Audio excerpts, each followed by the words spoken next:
अस्सलाम वालेकुम नाजरीन, मेरा नाम समरा है। मेरी उम्र 28 साल है और मैं एक शादीशुदा औरत हूँ।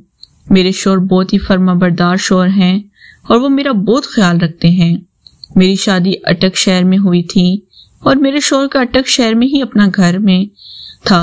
मेरी फैमिली काफी खाते पीते घराने से थी। मेरी फैमिली में टोटल 5 अफराद थे। मेरी सास, इसकी 2 बेटियां, मेरे शौहर और मैं, मेरा एक 3 साल का बेटा। मेरी सास की दोनों बेटियां काफी जवान थी और इनकी उम्र तकरीबन 15-16 साल थी। मेरी सास की दोनों बेटियां अब स्कूल में पढ़ रही थीं। मेरे शौहर भी अपनी दोनों बहनों को काफी ख्याल रखते थे और इनसे काफी मोहब्बत करते थे। मेरी छोटी नन का नाम समीरा था और बड़ी नन का नाम नूर था। बड़ी नन की उम्र तकरीबन 16 साल थी और छोटी नन समीरा की उम्र तकरीबन 13 साल थी। एक दिन मेरी बड़ी नन नूर स्कूल में महंगाई और वापस नहीं आई थी। न जाने वो कहाँ चली गई थी।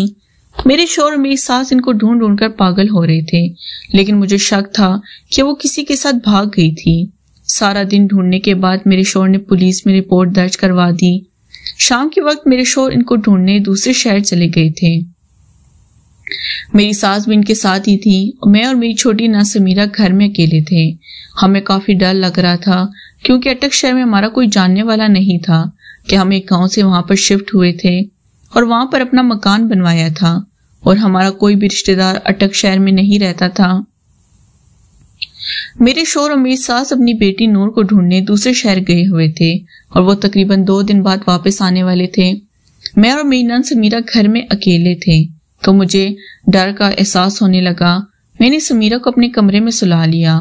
तकरीबन रात के 11 बजे हमारे दरवाजे पर दस्तक हुई तो हमारा घर कोठी नमा था। मैंने ऊपर जाकर देखा तो तकरीबन एक 15-16 साल का लड़का था जो बहुत खूबसूरत था और हमारा दरवाजा खटखटा रहा था। मैंने ऊपर से इसको कहा कि आप कौन हो और क्या लेने आए हो? तो वो कहने लगा, मैं समीरा से मिलने आया हूँ भाभी, दरवाजा खोलो।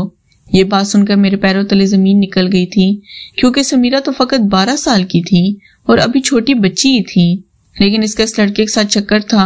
मैं तो ये सोच कर ही घबरा गई थी। मैंने इसको कहा कि तुम्हारा नाम क्या है और तुम कहाँ से आए हो?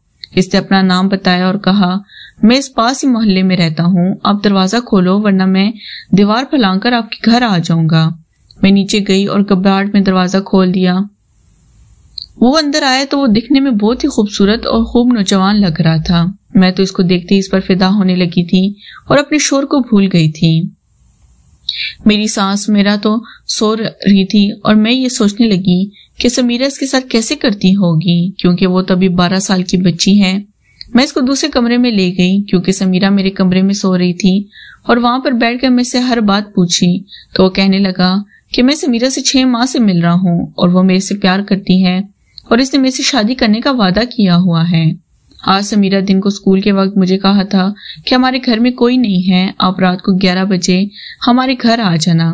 भाभी, मैं आपकी मेहनत कर रहा हूँ, मुझे समीरा से मिलने दो। जब मैंने इसके अल्फाज सुने तो मुझे समीरा से चिढ़ होने लगी और मेरा दिल किया, कितना खूबसूरत लड़कियां मैं कैसे हाथ से खाली जाने दूंगी।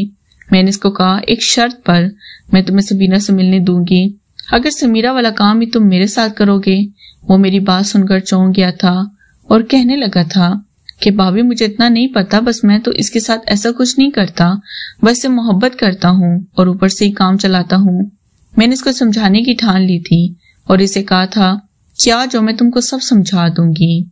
वो भी मेरी बात मान गया था और मेरे पास आ गया था। मैं इसके साथ करने लगी थी और इसको सब कुछ समझाने लगी थी। वो तो बड़ी मोहब्बत के साथ मेरे साथ वो ताल्लुक कायम कर रहा था। मुझे काफी राहत मिल रही थी और मैं अपने शौहर को भूल गई थी क्योंकि मेरे शौहर इतने अच्छे तरीके से नहीं करते थे, इसलिए मैं तो इस लड़के की दीवानी होने लगी थी और मैंने इसको समीरा से मिलने भी नहीं दिया था। अब मैं अपने शौहर को काम पर बेचकर इस लड़के को बुला लेती थी और इसके साथ वो सब कुछ करती थी। मेरी नन नूर वापस नहीं आई थी और मेरे शौहर ने इसको घर से भी बेदखल लिख दिया था। मेरी सास दिन को अपने कमरे में सो जाती तो मैं इस लड़के को घर बुला लेती और मेरी नन समीरा भी स्कूल गई होती थी तो मैं इस लड़के के साथ रंगलियां मना लेती थी। नाज़रीन, अगर आपको ये कहानी पसंद आई हो तो वीडियो को लाइक कर दें। बहुत शुक्रिया।